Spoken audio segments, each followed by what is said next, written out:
sa volá Búrka. Zaspievate si so mnou refrén, prosím. Prosím vás, skúste zdvihnúť ruku, že kto už na našom koncerte bol, aby som mala trošku taký prehľad. Výborne. Kto chodí aj na vianočné koncerty, by ma zaujímalo, ruku hore. No to je krásne. A kto je na našom koncerte prvýkrát? Ruku hore. Wow, tak vás tu všetkých vítam. Viete, ja sa preto pýtam, lebo tí, ktorí ma poznáte, viete, že ja veľa rozprávam však. Ale už v poslednej dobe sa snažím, už po 18 rokoch, čo takto hrávam, si hovorím, že musím viacej hrať, ako rozprávať. A potom zase vy, ktorí chodíte na tie koncerty, mi hovoríte, málo si rozprávala. Málo. Tak teda, ako vyrieši túto dilemu? Povedzte mi. No. Môžeme aj tak, ale teraz zašpívame sebe spolu. To som sa, počujete, naučila. Vy, ktorí ste tu takí, nazvem to noví, vy viete, že ja som taká ako, môžem sa tak hrdiť trošičku tu, že polovičná východňarka. To viete? Tá neverím, povedal niekto. Tá musíte uveriť. Lebo počujete, vám poviem, ja po východňarsky neviem. Dobre, iba zašpívajme sebe spolu, ale to podľa mňa úplne stačí na koncertoch. Tá stačí však. Môj detko Michal Číra bol východňar, môjho otca otec. Michalovce, Markovce. Poznáte?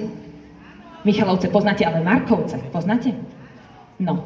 A tento môj detko sa s mojou babičkou od Žiliny presťahovali do Trnavy. Tam už som sa potom narodila ja.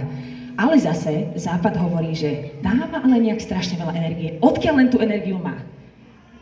No. A tak ja, čo tu koncertujem, vždy mi poviete, táto ty si naša. Že? No. Takže ja aj keď tu dneska odpadnem, to berte, že to tá východňari proste idú naplno. Tak? Počujete, ja neviem po východňarsky, ale aspoň ten prízvuk tam je. Výborne, to sa snažím.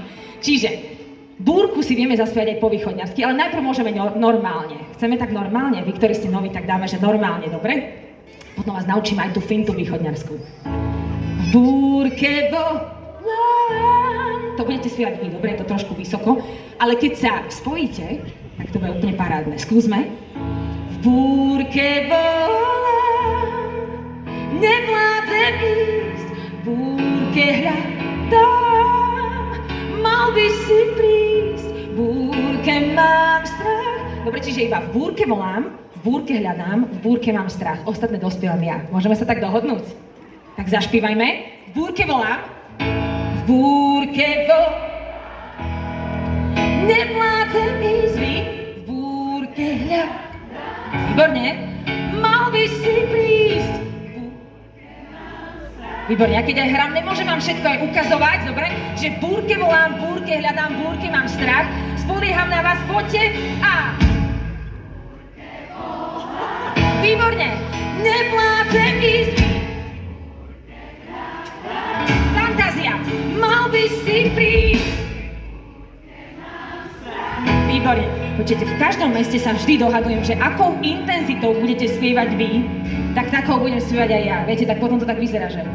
Búrke volám. Jeden človek spieva, ale tu sa ja s vami vôbec nemusím dohadovať. Vy spievate všetci a ja môžem ísť normálne naplno, tak ako som zvyknutá. Viete, po každom pôrode sa mi menil hlas. Teraz mám taký, akože by som povedala, najsilnejší. Nevadí vám to?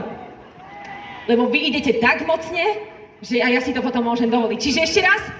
V búrke áno, nevládzem ísť. Mal by si prísť. Paráda. A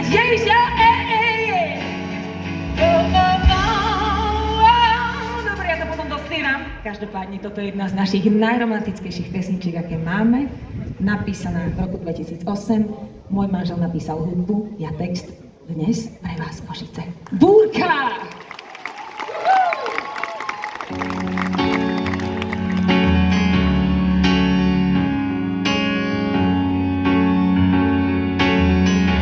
Som im ešte viacej povedala, vieš?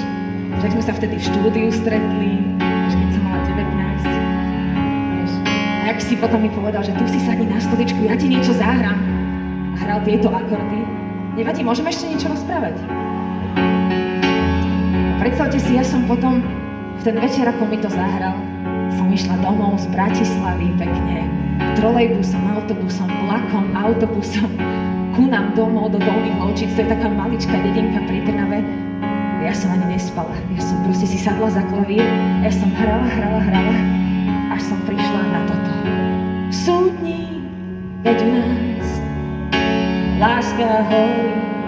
Sú dní, keď ty chytíš rybku v mori. Je málo slov, ktoré vyslovíš. Oh, yeah. Myslím, že vieš, aký pohľad ti dá, a práve ním ti hlavu motá. Poznám, viem, že aj ty sa vzdáš. A teraz nám pomôžte, v búrke volám.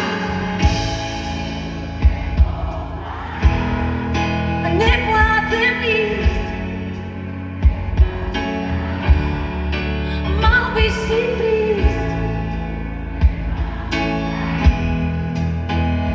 Na náš skromný cit snad dá právo.